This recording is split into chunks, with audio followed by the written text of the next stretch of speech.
Yes, that is. Right? Go for it. So the dogs are on a schedule.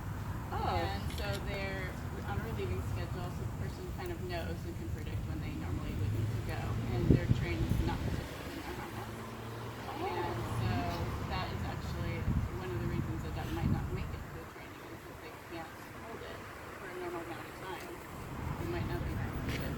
Wow, that's a whole different training. Yeah. That's great. And then people usually want to know, how does the person who's blind pick up poop? Yes. Would you like to answer that question? That was my question when I applied. I'm like, so the dogs are used to being touched when they're relieving. So, you know, when your dog is going urinating, then they can either hear it.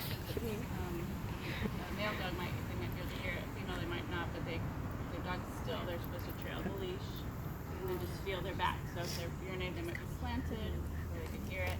And if they're defecating, it's going to be arched, so they can just feel it. So once they determine that that's what their dog's doing, they're going to point their toe at their rear and stay still. So they're done. And then what they do is they take out their poop bag and then put it on, and then they just kind of search the area. Oh, okay. Yeah. It was great. We had Sons and Daughters Day at work, and so the kids got to pick up their masks on, and then there was some play poop, and so we practiced that. That was like number one question for the kids. Yeah. Really funny. That's awesome. How much training goes into the puppy trainers and what they have to do? A lot, actually. So we have community field representatives that cover different regions. So we have puppy raisers in 10 western states, with Texas being the most eastern of them. And so they oversee puppy clubs, which are then run by volunteer leaders.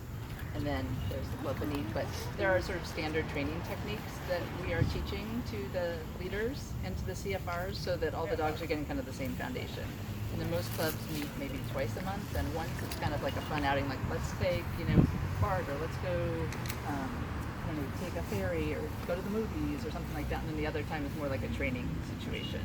So they're all kind of learning the same techniques, and then the CFRs come and check in on them and do sort of like progress reports to see how the different puppies are coming along. They write monthly reports. Like they have access to all their monthly reports on their whole life. So it's kind of nice to have that history on the dogs. Yeah. The puppy raisers have to be really diligent, and I imagine just not anybody can do that, right? Yeah, and they start out when they're interested. They sort of apply, and we find out what Scoop is kind of on their background. But we can certainly teach someone who's interested that doesn't have a lot of dog experience. But they start out coming to the clubs for a couple months. They'll be a puppy sitter first, because raisers go off on vacations, and they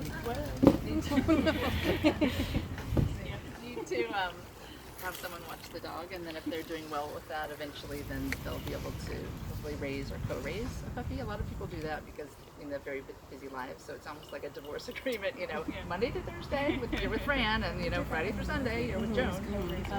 So you actually see that in the movie. Poppins was raised by co-raisers.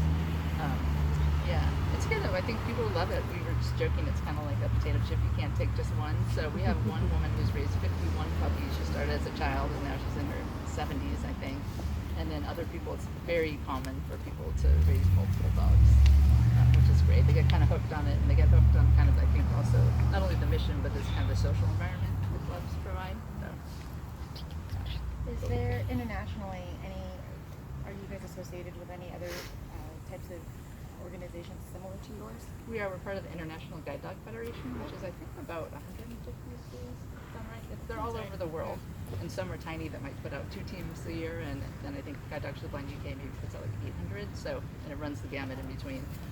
So actually, we have about 10 or 15 fellow staff members that are going down to Australia next month to speak at the event, and it's great because there's a lot of knowledge sharing, and there's sort of the international breeding collaborations, and just a chance for everybody to learn about everything from training techniques to development to marketing and stuff like that. So, and that organization has standards that we all follow. So around humane treatment for dogs and the dogs. So we only kind of interact with other schools that belong to that.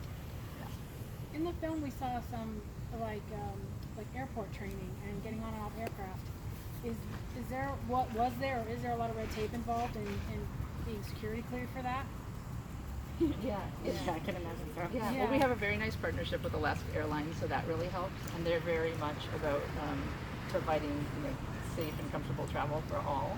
And And so they have paved the way for most of those airport outings that you see. But then that requires them to really interact with TSA. Right. And they actually have to train TSA because it's a kind of a big whoop to come through with a puppy and or a guide, and just how you actually scan them, and the person who's playing unleashes the dog and goes through first, and the dog comes through, but you always have to get this wipe from the wipe because the harness is going to go off and they don't want to take the harness Check off. the harness. Yeah, and all that. But it's such an important thing to do because most clients are going to fly back home and maybe the first time that they're flying with a dog. And so maybe you can talk about how you teach them to work with them on the plane. We do a simulated workshop on campus where we like set up a fake metal detector and just make a little passageway, and they get to practice having their dog sit stay, going through, and we pretend to beep, and we just have fun with it. But they have a sense of what's expected and what to do, because when you don't know and you're going through stuff like that, It's probably the most challenging environment for someone with a guide dog. I mean, it's pretty challenging for everyone to